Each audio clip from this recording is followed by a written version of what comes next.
Hi guys, so today's DIY is the Rust-oleum tub and tile. If you have an ugly sink or bath or tile that you do not like, this is the kit for you. Don't know how it's going to turn out, but we're going to give it a go. Step number 1, put your hair up out of your face so you don't get paint in it. Step number 2, wear old clothes. So here is step number 3. I removed all of the taps and the drain so that I can get every area, make sure I get all the soap scum out. I forgot to mention, you do not have to take the taps out.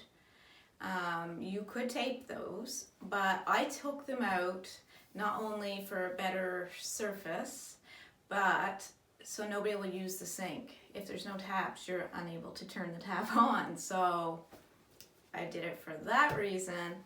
And it takes 3 days to dry. So step number 4, I used Vim with Javix and Spray 9 and Comet. I took one at a time. Don't mix them all together. You don't want to mix chemicals. And I scrubbed out the soap scum to make sure everything was good and clean. Step number 5, sandpaper. You're going to take sandpaper. This is a 120.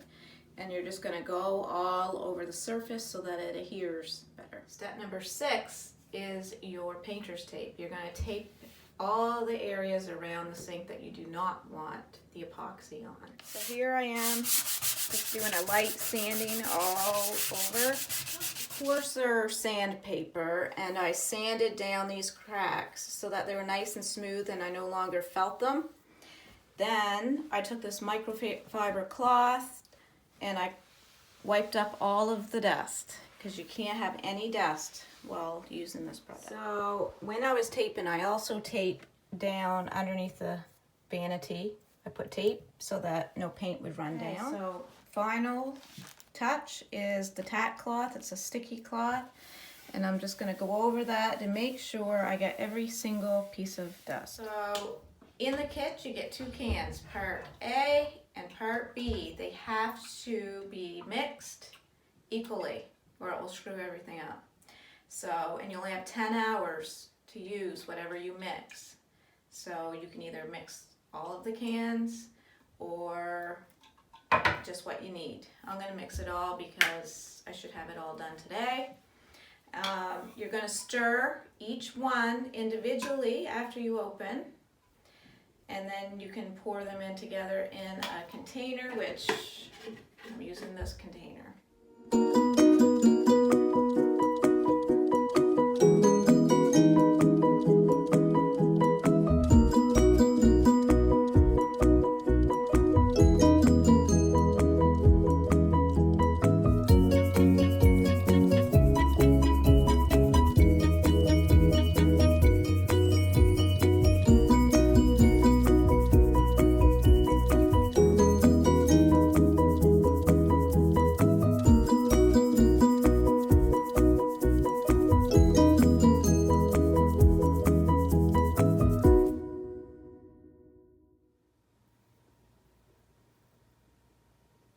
Well, the good thing is if it screws the sink up, I'll get a new sink.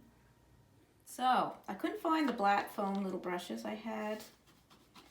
The kids might have made them use them, but we're going to use a paintbrush because it says use paintbrush on the box, but going by other YouTubers, they all use a foam roller. So, we'll see. Here goes nothing.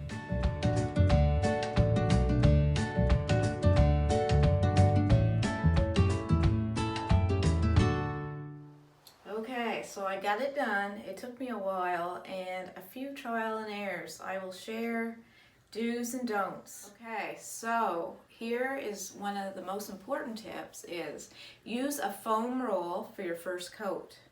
When you are done with that for the first coat, immediately throw it out. Throw the foam roller away. If not, the paint eats the foam, and when you go to put your second coat on, pieces of the roller will be stuck in your epoxy. And you have no way of getting it out until it dries and you have to sand and redo. So do not reuse the foam roller. Do fine coats, thin fine coats. I also used a paintbrush for the second coat And then on the third coat, I went back to a new foam brush. If you find that it looks patchy and uneven after it dries, it does self-level out. So it might look crappy while you're doing it, but it does work its way out. Try to get it as smooth as possible. That's it for today's DIY. If you'd like to see more, subscribe to my channel for more DIYs.